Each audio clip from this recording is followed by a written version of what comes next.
belajar, dalam kehidupan sehari-hari kita sering melihat anak-anak yang mengalami demam. Pada umumnya, orang tua akan menempelkan kompres pada dahi anak. Tahukah sahabat rumah belajar apa itu kompres dan mengapa kita menggunakan kompres? Halo, apa kabar sahabat rumah belajar? Semoga kita selalu dalam keadaan sehat walafiat dan tetap semangat. Sahabat rumah belajar, di video kali ini kita akan mempelajari sesuatu yang sering kita temui dalam kehidupan sehari-hari. Apa itu? Sistem dan lingkungan, yaitu materi termokimia dalam interaksi antara sistem dan lingkungan. Ini merupakan pelajaran kelas 11 tingkat SMA pada semester ganjil. Dengan mengikuti pembelajaran ini, diharapkan sahabat rumah belajar dapat membedakan antara sistem dan lingkungan, dapat menjelaskan contoh sistem dan lingkungan dalam kehidupan sehari-hari. Sahabat rumah belajar, sebelum kita bahas tentang sistem dan lingkungan, ada baiknya kita cari tahu dahulu apa sih hubungannya dengan termokimia? Termokimia adalah ilmu yang mempelajari tentang reaksi kimia dan perubahan energi yang terlibat. Sahabat rumah belajar, dalam termokimia ada dua hal penting yang harus diperhatikan mengenai perpindahan energi. Di sini kan ada energi yang dilepaskan dan ada pula energi yang diserap. Pelepasan dan penyerapan energi panas ini dilakukan oleh sistem dan lingkungan. Lalu, apa sih perbedaan antara sistem dan lingkungan?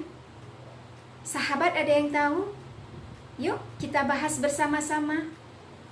Sistem adalah segala sesuatu yang menjadi pusat perhatian dalam mempelajari perubahan energi. Lingkungan adalah segala sesuatu yang berada di sekitar sistem, yaitu dengan apa sistem tersebut berinteraksi. Sedangkan batasan antara sistem dan lingkungan itu kita sendiri ya sahabat rumah belajar yang menentukan berdasarkan apa yang akan kita pelajari. Misalnya nih, kita kasih contoh. Ketika kita akan merebus telur di atas api kompor, pada proses mendidihkan air akan terjadi kenaikan suhu yang menyebabkan suhu air dan telur menjadi naik. Demikian juga dengan suhu di sekitarnya. Yang menjadi sistemnya bisa saja telurnya, bisa saja airnya. Lalu yang menjadi lingkungannya apa ya? Dan bagaimana sih cara kita menentukan sistem dan lingkungan?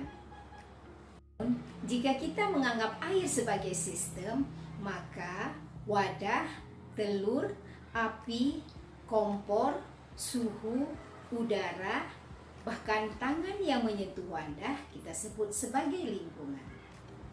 Nah, sahabat rumah belajar, sekarang kita sudah dapat membedakan apa itu sistem dan apa itu lingkungan. Oh ya, sahabat rumah belajar, berdasarkan interaksinya dengan lingkungan, sistem dibedakan menjadi 3 jenis. Apa saja itu? Sistem terbuka, sistem tertutup, dan sistem terisolasi.